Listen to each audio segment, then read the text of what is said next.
Jadwal timnas Indonesia kontra timnas Cina kini telah diumumkan di laga lanjutan grup C putaran ketiga di Stadion GBK. Nova Arianto akhirnya buka suara soal peran Coach Sintayong di balik kemenangan timnas Indonesia U17 atas Korea Selatan U17. Tom Haye curi start tiba di Jakarta untuk mengantisipasi cuaca panas ketika melawan timnas Cina. Mentalitas Kevin Dix patut diapresiasi setelah bangkit dari gagalnya mencetak gol lewat tendangan titik putih. Kondisi Messelgers kini menjadi sorotan setelah terkapar di laga klubnya bersama FC20 kontra Fortuna Sittard. Dan James kini menjadi incaran klub besar setelah berhasil membela timnas di laga lanjutan putaran ketiga. Simak informasi selengkapnya sebagai berikut.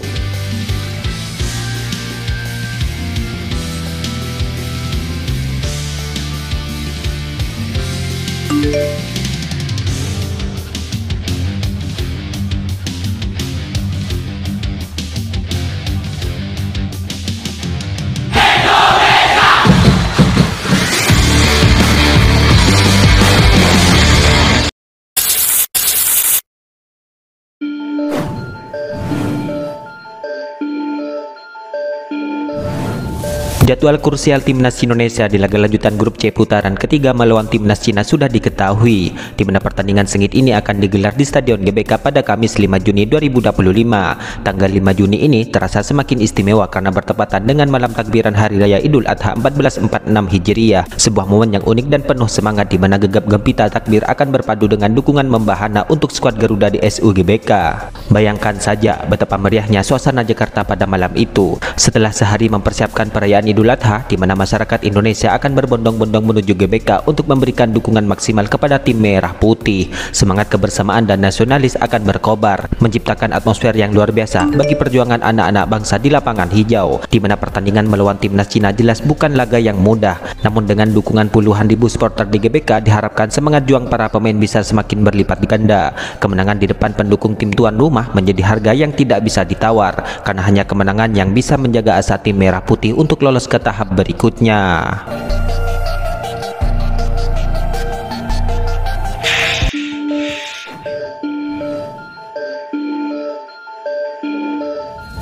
Pelatih timnas Indonesia U17 yaitu Nova Arianto kini mengakui bahwa ia banyak belajar dari Coach Sintayong selama 4 tahun terakhir ini, di mana ilmu yang didapatkannya itu langsung ia terapkan di timnas Indonesia U17 hingga akhirnya secara mengejutkan timnas Indonesia U17 berhasil mengalahkan Korea Selatan U17 dengan skor akhir 1-0, di mana laga itu merupakan laga perdana grup C Piala Asia U17 2025 di Arab Saudi. Di laga itu Nova Arianto menerapkan taktik 3-4-3 dalam laga melawan negara gurunya, di mana taktik tersebut sama persis dengan yang dilakukan oleh Coach Sintayong di saat masih menukangi timnas Indonesia. Selain itu, Nova Arianto pun sadar diri bahwa Korea Selatan merupakan negara kuat di dunia sepak bola.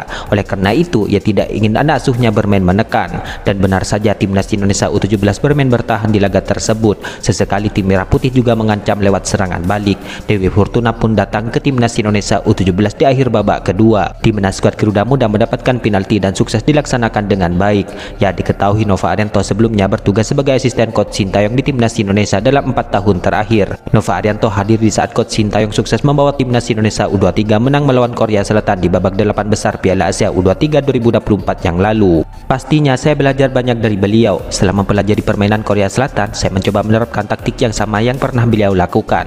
Saya bersyukur para pemain bisa sangat bekerja keras dan disiplin. Mereka mengerti dengan taktik tersebut, kata Nova Arianto. Ya, meskipun berhasil membungkam Korea Selatan, namun menariknya Coach Sintayong pun tidak mengucapkan selamat kepada mantan asistennya itu. Tampaknya Coach Sintayong merupakan sosok profesional, di mana diketahui Coach Sintayong memang juga sudah tidak lagi bertugas untuk sepak bola Indonesia. Sebagai warga negara Korea Selatan, tentu ia tetap mendukung negaranya. Tidak ada, kata Nova Arianto ketika ditanya soal ucapan selamat dari Coach Sintayong.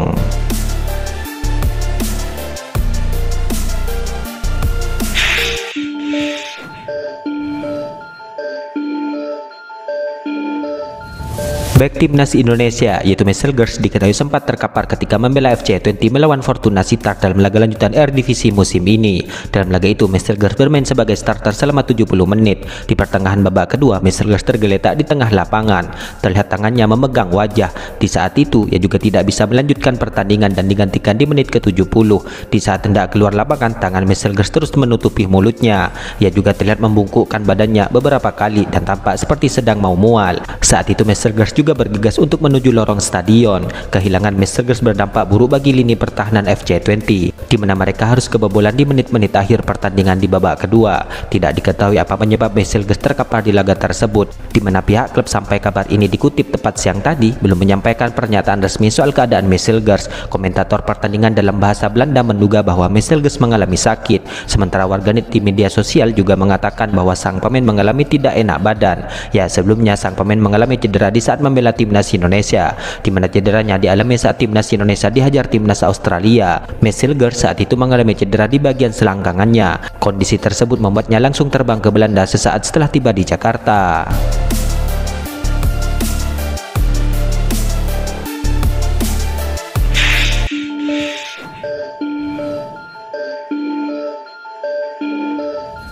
Tom Hye kini mengungkapkan soal keinginannya untuk tiba lebih awal di Jakarta sebelum melawan timnas Cina pada Juni mendatang, di mana pertandingan penting ini akan digelar di Stadion GBK Jakarta Pusat. Keputusan ini didasari oleh keinginannya untuk melakukan persiapan yang lebih matang demi menghadapi tantangan dari timnas Cina. Ya, Tom Hye menyadari betul perbedaan antara jeda internasional sebelumnya dengan yang akan datang. Hal itu terutama karena laga ini akan berlangsung setelah musim kompetisi di Eropa berakhir. Ada perbedaan yang lebih besar antara jeda internasional terakhir dengan yang di bulan Juni. Kami bermain lagi mungkin setelah musim berakhir. Saya pikir ada kemungkinan untuk pergi ke Jakarta sedikit lebih awal, ujar Tom Hye.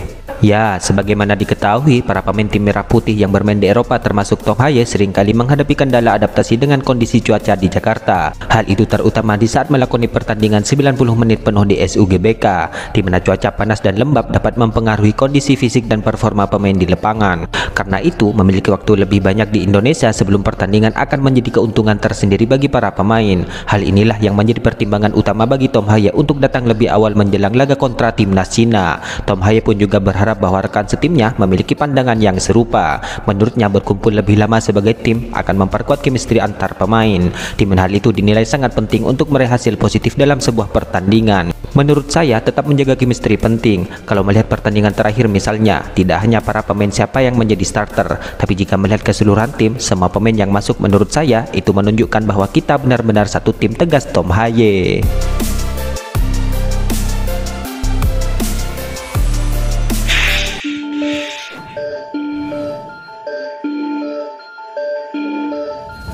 Bek timnas Indonesia yaitu Kevin Dix kini buka suara soal dirinya yang gagal mencetak gol ke gawang timnas Australia lewat titik putih. Ya, Kevin Dix ditunjuk sebagai eksekutor penalti yang didapat tim merah putih di menit ke-8 di saat melawan timnas Australia di laga lanjutan grup C putaran ketiga. Namun tembakannya saat itu membentur tiang gawang. Kegagalan ini memang menjadi kerugian besar bagi tim merah putih yang seharusnya bisa memimpin pertandingan. Alhasil, skuad Garuda pun takluk 1-5 dari tim tuan rumah Australia.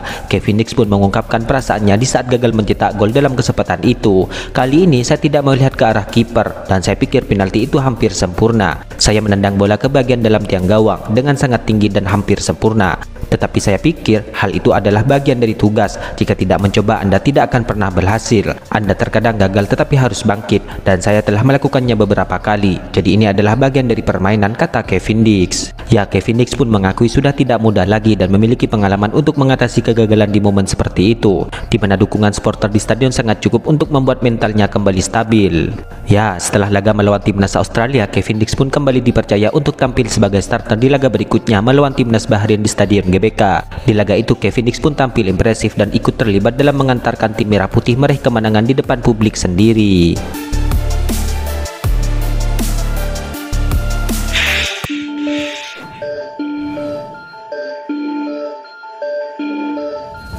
Raksasa Eredivisie yaitu Feyenoord kini dikabarkan siap menggelontorkan dana besar demi mendapatkan pemain keturunan Indonesia di musim depan. Ya, Feyenoord kini dikabarkan ingin merekrut bek kiri timnas Indonesia yaitu Dan James. Laporan media Belanda yaitu voetbaltransfer.com menyebutkan bahwa Dan James menjadi opsi Feyenoord yang akan ditinggalkan bek kiri mereka yaitu Hartman. Menurut laporan media tersebut, Dan James menjadi pemain bagus untuk menggantikan Hartman di bawah asuhan Robin van Persie.